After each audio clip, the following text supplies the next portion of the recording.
Welcome into Star Wars Newsnet. My name is Tyler. Go ahead, hit that like, subscribe button before we get going because we're going to be talking about everything Ahsoka Season 2 from the Celebration panel. There was a lot of little nuggets dropped.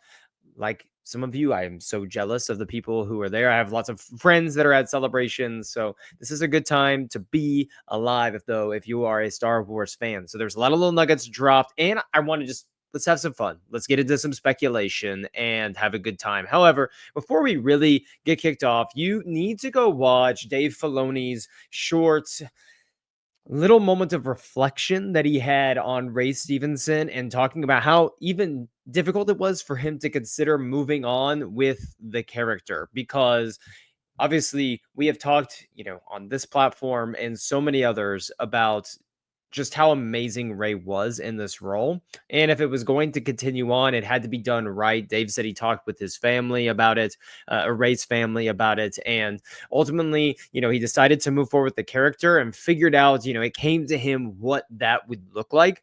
And it resulted in Rory McCann agreeing to become Baylan Skoll. We know that Rory and Ray have a past, so they have a friendship. And so it almost feels like a friend of Ray's will be carrying on the legacy. And if you've seen Game of Thrones, you are aware that Rory McCann can act, up there with the best of them. So I fully expect Baylan Skoll to still be, a compelling character in season 2. And I'm excited to see what Rory McCann brings to the table. Dave talked about how this character is the exact antithesis of Ahsoka. He left the Jedi Order and is following a different path of leaving the Order. And we have to talk about that last scene with him and the Mortis Gods, but this season is going to come to a head with an epic battle between Baylan and Ahsoka, and I'm excited to see what Roy McCann could do with a lightsaber. So I'm really excited about the future of this show, but the Mortis Gods aspect of everything is quite interesting because we don't know anything in regards to what presence they're going to have in season 2 other than Dave Filoni kind of playing coins, like, yeah, you see the father there, you see the son, you see most of the daughter. And I really believe that we're going to get some sort of live action version of either these characters or, and I can't believe I'm saying this, Abeloth is a possibility at this point, and I've been the most anti. There's no way that would happen. But you have the son, you have the daughter, the father's there.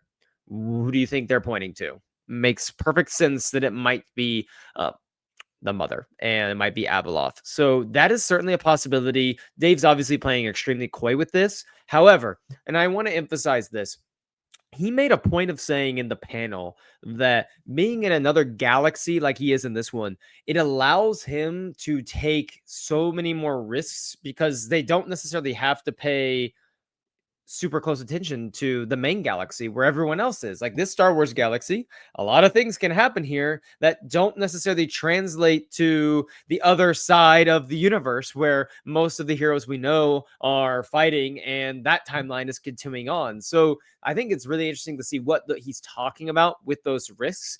However, there's another interesting thing that I saw, and I grabbed the best screenshot I could, but there was a line from the little trailer of concept art they showed. And if you haven't seen it, I'm sure you might be able to find it somewhere on the interwebs. Well, they showed a concept art of Ahsoka season 2 in like the Empire Strikes Back trailer format. It's really well done. It's like a nice classic nostalgic feeling. But they mentioned in this concept art trailer about the Ahsoka and Sabine while taking on ancient machines from ages past. And this is just like a quick cut that it goes to. And this thing is massive. Like I'm telling you, massive. Ahsoka is down there somewhere, and you have this just giant machine. And they showed a couple of these. Like there's a giant monster they're fighting at one point. I don't know if it's a mechanical monster or a real monster, but just look at this thing or look at the size of this thing. And I have to tell you that this could be another one of those risks he's talking about where ancient machines that cause incredible destructive power. Oh my goodness, what are we going to do? Doesn't matter because it's over here in this galaxy. We don't have to worry about them trickling over into another one. And so everything going on in this universe is really exciting. Hayden Christensen came back on stage, announced that, he will be in season 2. This was highly speculated, somewhat reported by a lot of people, but we got the confirmation here at Celebration. Hayden Christensen back in Star Wars. I hope that he's able to pick up a lightsaber at some point. Maybe another little flashback scene. I don't want to go too heavily into the flashbacks in season 2, simply because we already did that. Let's push forward. Let him be more of a mentor to Ahsoka as a Force ghost. But there's some crazy lore stuff that he could do with Force ghosts, the Mortis Arcs, the Mortis God's new galaxy. So let's get into a little bit more of what he revealed from this concept trailer, but also what he said at the panel. And I want to go ahead and start with him on the live stage, and then I'll get into a quick hitter. So he had this to Will say. be involved. We will see a lot more of him. You'll see a lot more of Ezra. You'll see a lot more. Hera is going to get back into it, and she'll be much more directly part of the action. Because you guys made such a big deal about it, I put a lot more Chopper in. And so, of course, he's talking here and he's referencing the fact, he says that there's going to be an all-out war, giant scale conflict, as big of conflict as they can make for this time period and with the budget that they have for a TV series. And he talks about, Hera's getting back into it. He's talking about we're going to see much more of Chopper, Ezra, but something from the panel that was brought up is that Admiral Akbar is going to square off. He's going to put back on the suit and get in his Mon Calamari cruiser because he's taking on Admiral Thrawn. And it just makes sense that you bring back someone like Akbar. And I am a giant. Let me tell you this. And if this offends you, I am so sorry. I'm not really, though. I am a giant Last Jedi defender. Okay, I love The Last Jedi, one of my favorite movies of all time. But it is criminal what happened to poor Admiral Akbar, just getting nuked off into space without any sort of proper send-off from our hero from the Battle of Endor, the one who commanded our rebel fleet. And so I like the fact that, maybe he's going to be called back in for one last bout. And I want to see how Admiral Akbar, who obviously is a seasoned veteran of war, and we saw him in the Clone Wars, help liberate his own planet and bring peace to his own planet from the Separatists and from, the Quarren that were trying to take over the government as well. And then you also see him, a lot in some comics and some other stories that he pops up in beyond just being in Return of the Jedi. So in this, I want to see, how does he tactically maneuver around someone like Thrawn? And of course, some people are going to laugh, like, really, we're getting excited over Admiral Akbar, but come on, it's just the perfect character to get excited for. He has just a way that Admiral Akbar captivates you every single time he's on your screen, even if it's not very long. And I don't expect him to have a large role in Ahsoka season 2, but the fact that he's the one that's going to kind of be moving these chess pieces around for the Republic, and we're going to have someone like General Harrison Dula. We're going to have Chopper there. He also mentioned that our good friend Zeb is going to be joining the squad. Here's an image from the Mando trailer, but Zeb is going to be in Ahsoka season 2 as well. It's going to be 2026 is going to be the year of Gara Zeb Aurelios, apparently. But it just seems right. You bring the whole crew together, Admiral Akbar overseeing everything. Dave did say in the panel he had a hard time not writing "it's a trap" into his lines. And, Dave, that was like a bit of like nostalgia baiting right there. Like a little bit of fan service. Like, okay, like, please don't write that in there. But at the same time, if you were to, similar like Obi-Wan's "hello there," maybe not going to be the most upset in the moment. I'll probably be like, yes. And then a few minutes later, I'll be like, oh, Dave, that was just too much, too on the nose. But as it mentioned before, Hera's going to be back in the cockpit. We're going to see much more of her. But guys, you have to look at this.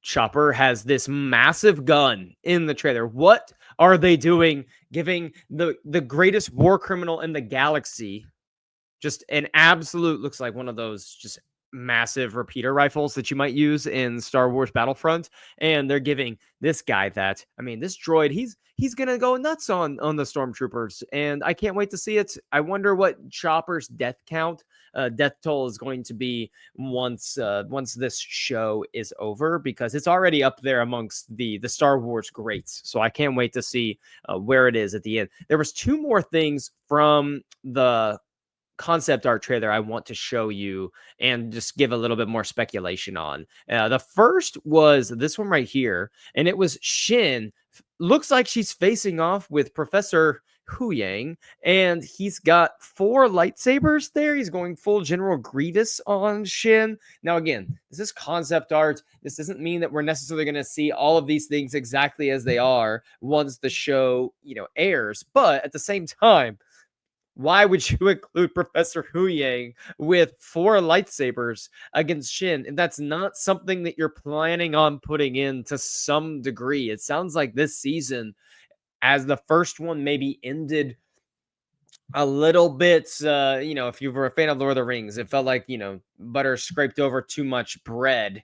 And I thought it was a little thin towards the end. I think this one's going to have a problem compacting everything they want to do in just 8 episodes. Like they said, 8 episode season.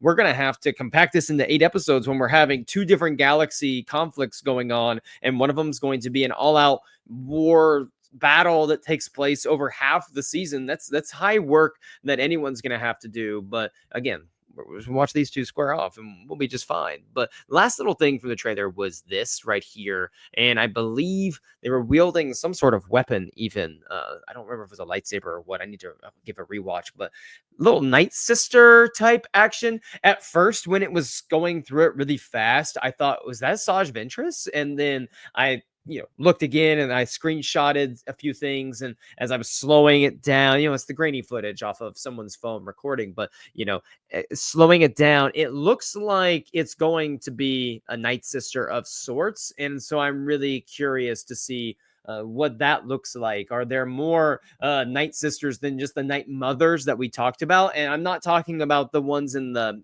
tombs, in the coffins that they transported from Peridia to Dathomir. I'm talking about, are there survivors maybe on Dathomir that we don't know about yet? Or did the Night Mothers have more that they brought on that we didn't see? There was also Enoch with like some sword-like things slicing through some people. That was very interesting. So this panel actually gave a lot more nuggets for season 2 than I thought. I thought it was going to be a lot more, yeah, we're filming now. Here's Hayden. And while all of that is really exciting, a lot of that's really interesting for the future of the show, it doesn't exactly give us much to chew on. But thinking about the fact that we have these ancient machines, we're going to be seeing Ahsoka battle. You're going to have another showdown, of course, with Balin's Skull. Chopper is going to be committing war crimes left and right. We're going to be seeing Admiral Akbar back again and maybe getting some justice there. I want to see how Sabine continues to grow in the Force. The Mortis gods are going to play a big role in this, of course, but what is the power at the end of Ahsoka Season 2? Zeb being back in the fold is exciting.